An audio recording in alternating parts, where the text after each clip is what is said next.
Dans le contexte tragique que traverse le peuple palestinien à Gaza, marqué par une agression sioniste continue, un blocus étouffant et un génocide méthodique, des mouvements populaires et civils se sont formés pour exprimer la conscience humaine et la solidarité collective du monde arabe et islamique.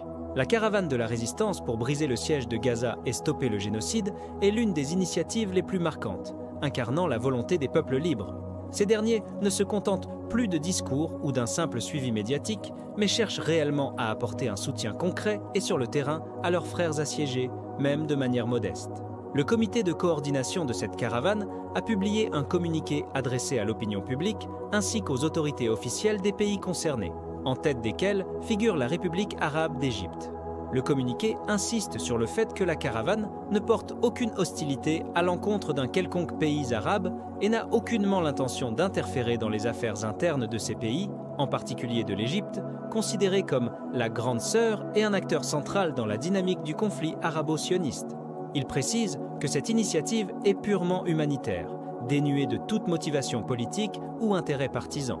La caravane n'est affiliée à aucun courant politique et ne cherche pas à envoyer des messages gênants à qui que ce soit. Son unique objectif est de soutenir le peuple de Gaza assiégé et d'atténuer autant que possible la souffrance extrême qu'il endure en raison du blocus, des bombardements et de la destruction qui ont touché toutes les infrastructures, hôpitaux, écoles, lieux de culte et même les centres de secours.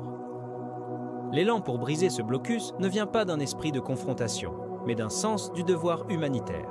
Le comité a également précisé qu'il ne détient aucune position hostile ou partisane vis-à-vis du gouvernement égyptien et qu'il n'est lié à aucun conflit interne, que ce soit en Égypte ou ailleurs. La caravane ne représente qu'elle-même, ses organisateurs et les citoyens des pays arabes et musulmans qui ont décidé d'exprimer leur solidarité par des actions concrètes et non par de simples paroles. Sa relation avec l'Égypte ou les autres pays traversés est strictement légale et administrative, limitée à l'organisation des passages et des déplacements sans aucune dimension politique. Le communiqué a mis en avant les efforts faits par le comité pour entrer en contact avec les autorités égyptiennes bien à l'avance, preuve de son respect total pour la souveraineté égyptienne. Depuis plusieurs semaines, la caravane a pris l'initiative de contacter l'ambassade d'Égypte à Tunis ainsi que d'autres interlocuteurs. Après avoir adressé une correspondance officielle au ministère égyptien des Affaires étrangères expliquant la nature et les objectifs de la caravane, elle a clairement affirmé qu'elle ne pénétrerait pas sur le territoire égyptien sans autorisation officielle préalable. Le comité a également exprimé sa compréhension des préoccupations sécuritaires de l'Égypte et a souligné à plusieurs reprises qu'il n'était pas question d'imposer un fait accompli ou de contourner les lois. Bien au contraire, la réussite de cette initiative dépend entièrement de la coordination avec les autorités égyptiennes. Lors d'une rencontre officielle avec l'ambassadeur d'Égypte en Tunisie, le comité a affirmé que si la caravane était autorisée à atteindre le passage de Rafah, elle ne profiterait en aucun cas de sa présence sur le sol égyptien pour diffuser un discours politique opposé aux autorités du pays. Le message de la caravane serait exclusivement dirigé contre l'occupation sioniste, l'ennemi commun et les pires crimes contre les civils innocents à Gaza. Au-delà de cette clarification, le comité a tenu à saluer le rôle historique de l'Égypte dans le soutien à la cause palestinienne. L'Égypte a toujours été présente en temps de guerre comme de paix, sur le plan politique comme sur le terrain. Elle a sacrifié le sang de ses soldats ainsi que des ressources précieuses de son peuple pour défendre la Palestine. C'est pourquoi le comité exprime un grand espoir de voir les autorités égyptiennes répondre favorablement à cet appel sincère et noble et permettre à la caravane d'entrer sur son territoire, non seulement pour livrer l'aide humanitaire, mais aussi pour affirmer un message de solidarité humaine dont Gaza a plus que jamais besoin. Ce communiqué n'est pas qu'une simple clarification, il porte aussi une dimension émotionnelle et humaine profonde. La caravane n'est pas née d'un caprice. Elle est l'expression d'une colère populaire généralisée et d'un rejet moral du génocide en cours à Gaza. C'est aussi une réaction naturelle à l'échec de la communauté internationale à stopper les crimes et violations et à son silence complice face à un peuple désarmé massacré sous les yeux du monde. La caravane représente donc une forme de résistance civile pacifique, dont la seule arme est la conscience, la parole et la présence sur le terrain. Il convient de rappeler que ce type d'initiative ne reflète pas seulement la position d'un comité ou d'une organisation, mais incarne les aspirations de millions de personnes à travers le monde qui demandent la levée du blocus, l'ouverture des points de passage, la possibilité pour les blessés d'accéder aux soins et la livraison de nourriture et de médicaments aux enfants, femmes et vieillards de Gaza.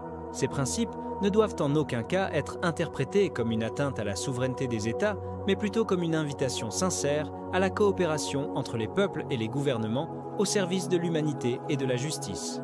Le communiqué se conclut par un appel direct à l'État égyptien, exprimant une confiance profonde en son histoire, sa position géographique stratégique et en son peuple, convaincu que l'Égypte saura, à cette heure décisive, se tenir aux côtés des peuples libres et autoriser l'entrée de la caravane, en fidèle gardienne de son rôle dans la défense de la Palestine, et en réponse à sa conscience humanitaire.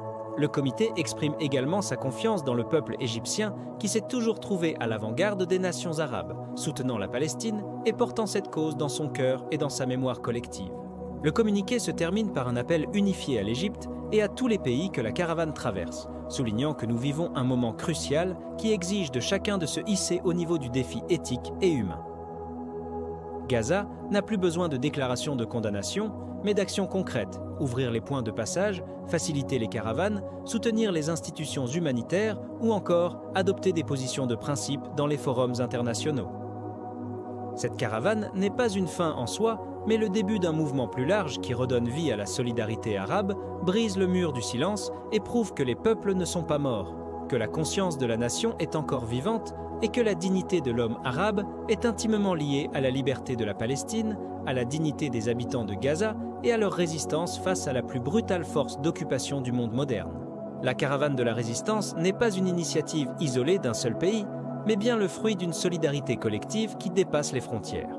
Bien que l'Égypte soit au cœur des préoccupations logistiques, en raison de sa position géographique stratégique pour atteindre Gaza, la mobilisation des citoyens des pays arabes et musulmans est clairement mentionnée comme un pilier de cette initiative.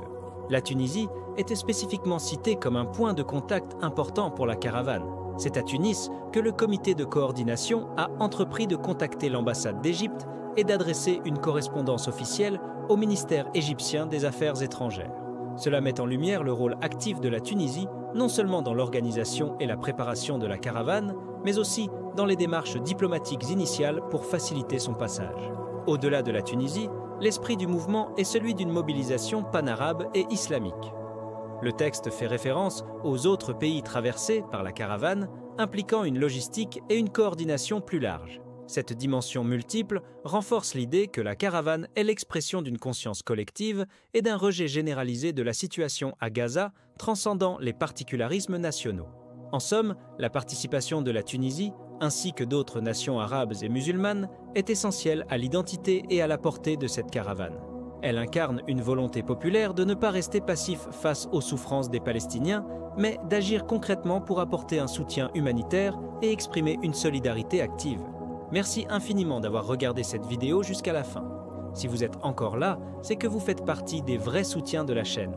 Si le contenu vous a plu, n'hésitez pas à laisser un pouce bleu. Ça aide énormément à faire connaître la chaîne et à toucher plus de monde. Et si vous découvrez cette chaîne pour la première fois, pensez à vous abonner en cliquant sur le bouton rouge juste en dessous et surtout à activer la cloche pour ne rien rater des prochaines vidéos.